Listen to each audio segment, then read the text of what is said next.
Okay, இன்றைக்கி என்ன பார்க்க போகிறோன்னா, build industrial empire on the magical continent chapter 16 and 17 தான் பார்க்க போகிறோம். ஏற்கனவே பார்த்தீங்கன்னா நான் 15 வரையும் அப்லோட் பண்ணிட்டேன். செக் பண்ணலாம், செக் அவுட் பண்ணிட்டுங்க. இப்போ நம்ம ஸ்ட்ரெயிட்டாக வீடியோக்குள்ளே போயிடலாமா? இப்போ ஸ்டார்டிங் சைடில் வந்து என்ன காமிக்கிறாங்கன்னா, நம்ம பிஸ்னஸ் மேனே ஹீரோ தான் காமிக்கிறாங்க. பிஸ்னஸ் மேன் என்னன்னு தெரியல, பதுங்கிட்டு இருக்காரு. ஹீரோ வந்து கேட்குறான், எதுக்கு இப்படி பதுங்கிட்டு இருக்கீங்க? வேற ஒன்றும் கிடையாது, இவன் மலைப்பிரதேசங்களில் திருடனாக இருந்தவன். இப்போ இந்த ட்வின் ஃபேமிலி ஏற்கனவே இருந்தாங்கல்ல, அவங்க வந்துட்டு ஹியூமன் டிராஃபிக் பண்ணுறதுக்காகவே இவனை மாதிரி ஆட்கள்லாம் சோல்ஜராக மாற்றிருக்காங்க இந்த பார்டர் ஏரியாவில். ஸோ அதனால தான் பார்த்தீங்கன்னா ஐஸ்லின் சிட்டிக்கு இந்த ட்வின் ஃபேமிலி யாருன்னே தெரியாது. ஆனால் அதர் தென் தட் ஐலியன் சிட்டிக்கு வந்துட்டு பார்த்தீங்கன்னா இவன் யாருன்னு தெரியும். இதேமாதிரி ஹியூமன் டிராஃபிக் பண்ணக்கூடியவங்க அப்படிங்கிற மாதிரி உண்மையை சொல்லிட்டுருக்கான். இந்த இடத்துல சோல்ஜர் வந்து கண்ணத்துலேயே ஒரு அறையை விடுறான். என்ன தெரியுமா, இவன் வந்துட்டு ஏற்கனவே எங்கள்கிட்ட வந்துட்டு இதுமாதிரி டோல் காசு கட்டலை அப்படிங்கிற மாதிரி சொல்கிறான். ஆனால் நம்மளும் சொல்கிறான், டோல் காசுலாம் கட்டிட்டேன், இவங்க எக்ஸ்ட்ரா கேட்டதுனால நான் கொடுக்கல அப்படிங்கிற மாதிரி சொல்கிறாங்க.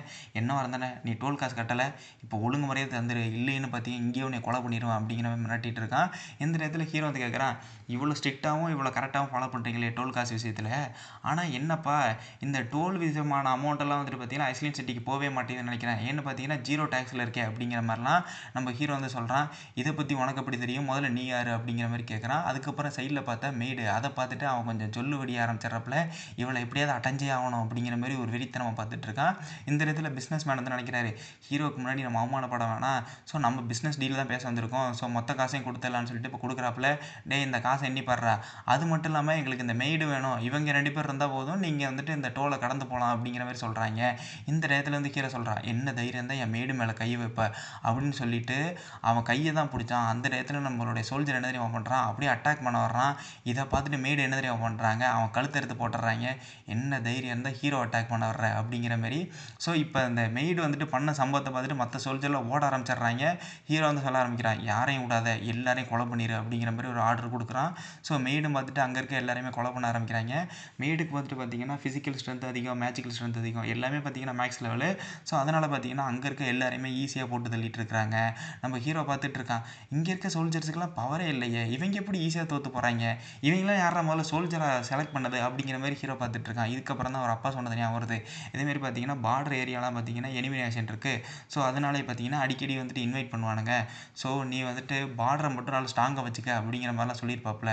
ஆனால் இங்கே பார்டர் ரொம்ப வீக்காக இருக்குது. ஹீரோ அதை பார்த்துட்டு நினைக்கிறான், எப்படியாவது நம்ம இந்த ஏரியாவை கண்ட்ரோலுக்கு எடுத்தாகணும் அப்படிங்கிற மாதிரி மனசில் நினச்சிட்டு இருக்கான். இங்கே மெய்டு பார்த்தீங்கன்னா போட்டு பொழந்து எடுத்துகிட்டு இருக்கானுங்க. அங்கே இருக்க எல்லா சோல்ஜரையும் போட்டு பந்தாடிட்டு இருக்காங்க. ஏன்னு பார்த்தீங்கன்னா அங்கே இருக்க சோல்ஜர் யாருக்குமே பார்த்தீங்கன்னா ஃபைட் பண்ண தெரியாது. இதுக்கப்புறம் பார்த்தீங்கன்னா நம்ம ஜென்ரல் வர்றாரு. ஜென்ரல் வந்தோடனே அங்கே இருக்கிற எல்லாருமே ஆர்ப்பரிக்கிறானுங்க, ஐயா ஜென்ரல் வந்துட்டாரா, ஜென்ரல் கைசர் இருந்தால் போதுட்டா, நம்மளை காப்பாற்றிடுவாரா, நம்மளை காப்பாற்றக்கூடிய குலதெய்வம் வந்துடுச்சுடா அப்படிங்கிற மாதிரி எல்லாருமே பாராட்டிட்டு இருக்கானுங்க. இதுக்கப்புறம் ஹீரோட அவனோட ஸ்டேட்டஸ் இன்ட்ரோலையும் பார்க்குறான். இதேமாரி கைசர் ஹால்வின்ங்கிற மாதிரிலாம் போட்டிருக்குது.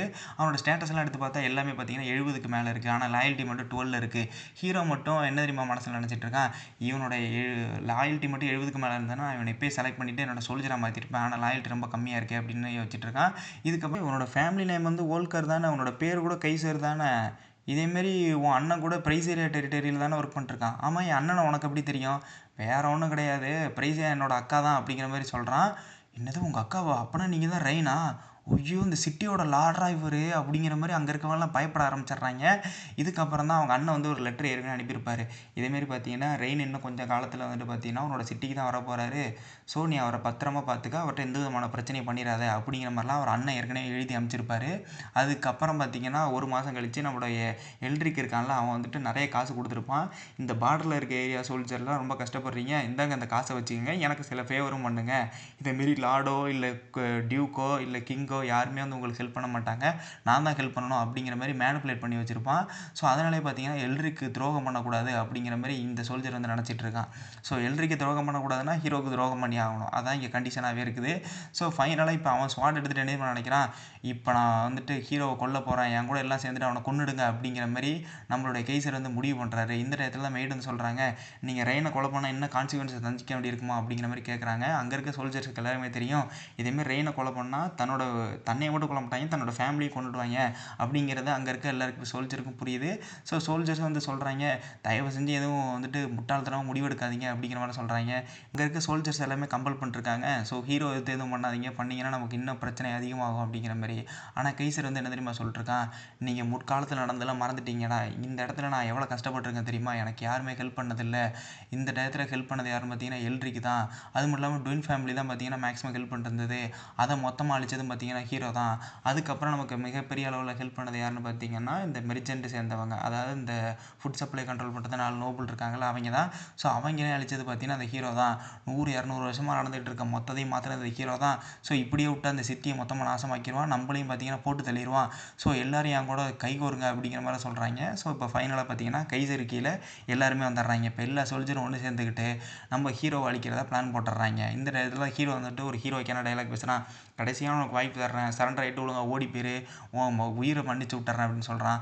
அந்த இடத்துல கைசர் காண்டாகிட்டு சொல்கிறான், டேய் எல்லாரும் ஹீரோ முதல்ல கொள்ளுங்கடா, யாரை மன்னிக்கிறான்னு அப்புறம் பார்ப்போம் அப்படின்னு சொல்கிறாங்க. இந்த டயத்தில் தான் நம்ம மெய்டு வந்துட்டு அவரோட ஸ்ட்ரென்த்தை காமிக்க ஆரம்பிக்கிறா. மெய்டு வந்துட்டு சும்மா சொல்லக்கூடாது, போட்டு எல்லாரையும் புரட்டி எடுத்துகிட்டு இருக்காங்க. ஏன்னா மெய்டோட ஸ்ட்ரென்த்துக்கு முன்னாடி இங்கே இருக்க சோல்ஜரோட ஸ்ட்ரென்த் எல்லாம் பார்த்தீங்கன்னா வெட்டு தான்.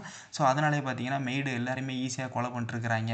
அவங்களோட கத்தி ஸ்டைல் எல்லாமே பயங்கரமாக வீச் ஆகிட்டு இருக்குது. இதுக்கப்புறம் பார்த்தீங்கன்னா ஹீரோ வந்துட்டு ஒருத்தன் பின்னாடி இருந்து தாக்க வர்றப்பல அதை மெய்டு வந்து கவனிச்சிட்றப்பல ஹீரோவுக்கு தெரியும் எப்படி பார்த்தாலும் நம்ம மெய்டு வந்து நம்மளை காப்பாற்றிடுவாங்கன்னு சொல்லிட்டு, ஏன்னா அவங்களோட ஸ்கில்லு மேலே அவ்வளோ நம்பிக்கை இருக்குது, இந்த சோல்ஜரோட ஸ்கில்லு மேலேயும் ஹீரோக்கு நம்பிக்கை இருக்குது, எப்படியும் இவங்க நம்ம அட்டாக் பண்ணுறதுக்குள்ளே மெய்டு தன்னை காப்பாற்றிடுவாங்கன்னு சொல்லிட்டு அதேமாதிரி பார்த்தீங்கன்னா ஹீரோவையும் காப்பாற்றுறாங்க.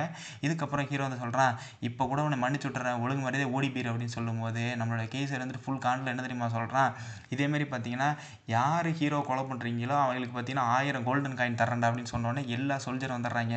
டேய் நான் முதல்ல கொள்கிறேன்னு சொல்லிட்டு எல்லாரும் அடித்து பிடிச்சிட்டு வந்துட்டு இருக்கிறாங்க. ஒரு சைட் ஆஃப் சோல்ஜர் என்ன தெரியுமா பண்ணுறாங்க, நம்மளுடைய மெய்டை வந்து அட்டாக் பண்ணுறாங்க, இன்னொரு சைட் ஆஃப் சோல்ஜர் வந்துட்டு ஹீரோ அட்டாக் பண்ண போகிறாங்க.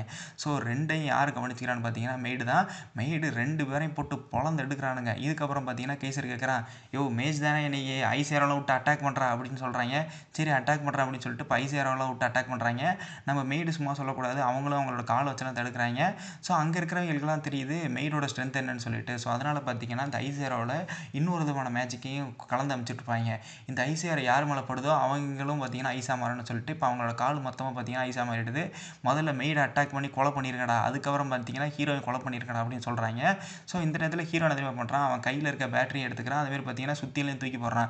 மெய்டு இதேமாரி பார்த்தீங்கன்னா சுத்தியில் வச்சுட்டு அந்த ஐஸை உடச்சிட்டு ஜம்ப் பண்ணி ஓடி போயிரு, அந்த இடத்துல இருக்காத அப்படிங்கிற மாதிரி ஹீரோ இன்ஸ்ட்ரக்ஷன் கொடுக்குறான். இன்ஸ்ட்ரக்ஷன் கொடுத்த உடனே அவங்களும் உடச்சிட்டு அப்படியே எஸ்கேப் ஆகிடுறாங்க. இதுக்கப்புறம் பார்த்தீங்கன்னா ஹீரோ என்ன தெரியுமா பண்ணுறான், அந்த பேட்டரி இருக்குல்ல, பேட்டரியை கீழே போட்டுறான். ஏற்கனவே பார்த்தீங்கன்னா அந்த ஐஸை வந்துட்டு நம்மளுடைய மெய்டு வந்து எல்லாம் உடச்சி வச்சுருப்பாங்க. ஸோ அதனால் பார்த்தீங்கன்னா ஃபுல்லாக தண்ணியாக இருக்குது. ஸோ உங்களுக்கே நல்லா தெரியும் தண்ணிக்கும் கரண்ட்டுக்கும் என்ன விதமான கனெக்ஷன் சொல்லிட்டு. ஸோ அது பார்த்தீங்கன்னா அங்கே இருக்க எல்லா சோல்ஜரையும் சேர்த்து போட்டு தள்ள ஆரம்பிச்சிருது. ஹீரோ பிடிச்சா தப்பிச்சான் அப்படின்னு கேட்டிங்கன்னா ஒரு இன்சுலேட்டர் மேலே நிற்கிறான். ஸோ அதனாலே பார்த்தீங்கன்னா அது கொஞ்சம் அவன் லைட்டாக தப்பிச்சிட்றாப்புல. இங்கே இருக்கிறவங்களாம் பார்த்துட்டு இருக்காங்க, ஏன்னா பேட்டரினா அங்கே இருக்கவங்களுக்கு யாருன்னு என்னென்னு தெரியாது. ஸோ எல்லாம் தண்டர் மேஜிக் தான் ஹீரோ யூஸ் பண்ணா அப்படிங்கிற மாதிரி எல்லாம் நினச்சிக்கிறாங்க. ஸோ இதுக்கப்புறம் பார்த்தீங்கன்னா நம்ம கைசர் சொல்கிறான், போய் அட்டாக் பண்ணி அவனை கொலை பண்ணுங்கடா அப்படின்னு சொல்லிட்டு இருக்காங்க. இந்த டயத்தில் இன்னொரு சோல்ஜர் சொல்கிறான், யோ நீ பார்த்தல தண்டர் மேஜிக் யூஸ் பண்ணிட்டு அவன் ஒட்டு மொத்தமாக போட்டு தள்ளிட்டுருக்காங்க, நான் முன்னாடி போனால் செத்து போயிடும்னு சொல்லும்போது இப்போயும் நீ சாக தான் போகிற அப்படின்னு சொல்லிட்டு நம்மளோட கேசர் என்ன தெரியுமா பண்ணுறான், அங்கே இருக்க சோல்ஜரை கொண்டுடுறான். ஸோ சோல்ஜரை கொண்டுட்டு தெரியுமா சொல்கிறான், நீங்கள் ஹீரோ கொல்ல போல நான் இங்கே இருக்க எல்லாரையும் கொண்டுடுவேன் அப்படின்னு மிரட்ட ஆரம்பிக்கிறான். இங்கே இருக்க சோல்ஜர்ஸுக்கெல்லாம் சீவலா இல்லை செதறலா அப்படிங்கிற மாதிரி ஒரு கதை போயிட்டுருக்குது. ஸோ இந்த டயத்தில் வந்துட்டு மெய்டன் சொல்கிறாங்க, உங்களோட லைட்னிங் மேஜிக் தான் இங்கே இருக்க எல்லாரையும் கொண்டு இருக்குது அப்படின்னு சொல்கிறான். அதுக்கப்புறம் ஹீரோ சொல்கிறான், அது லைட்னிங் மேஜிக்லாம் கிடையாது, பேட்டரி தான். ஸோ பேட்டரியோட சார்ஜே போயிடுச்சு, நான் ஒரே ஒரு பேட்டரி தான் எடுத்துகிட்டு வந்தேன். ஸோ இப்போ என்ன பண்ணுறதுன்னு தெரில அப்படிங்கிற மாதிரி ஹீரோ வச்சுட்டு இருக்கான். மேடன் சொல்கிறாங்க, சீக்கிரம் வாங்க நம்ம போயிடலாம் அப்படின்னு சொல்லும்போது நம்ம ஹீரோ வந்துட்டு சொல்கிறான், என்கிட்ட இன்னொரு ஐடியா இருக்குது, நீ எதுக்கும் கவலைப்படாத அப்படிங்கிற மாதிரி நம்ம ஹீரோ சொல்லிட்டுருக்காப்புல. இந்த டயத்தில் தான் பார்த்தீங்கன்னா நம்ம கைசர் புரிஞ்சுக்கிறான், ஓகே லைட்னிங் மேஜிக் எதுவும் வரலடா, போங்கடா போய் அட்டாக் பண்ணுங்களான்னு சொல்லும்போது பார்த்தீங்கன்னா மேலேருந்து ஏதோ ஒரு லைட்னிங் மேஜிக் வந்துட்டு இருக்கு. நம்ம கைசர் பார்க்குறான், எது செலினாவா, இவன் எங்கடா இங்கே வந்தா, இவ்வளோ பெரிய மேட்செல்லாம் எதுக்கடா இந்த சின்ன ஃபைட்டுக்கு வந்துட்டு இருக்காங்க அப்படிங்கிற மாதிரி நம்ம கைசர் பார்த்துட்டு இருக்கான். இது உடைய பார்த்தீங்கன்னா இந்த சாப்டர் முடிச்சிடுறாங்க. நான் சீக்கிரம் அடுத்தடுத்த சாப்டர் அப்லோட் பண்ண ட்ரை பண்ணுறேன். தேங்க்யூ, பாய்.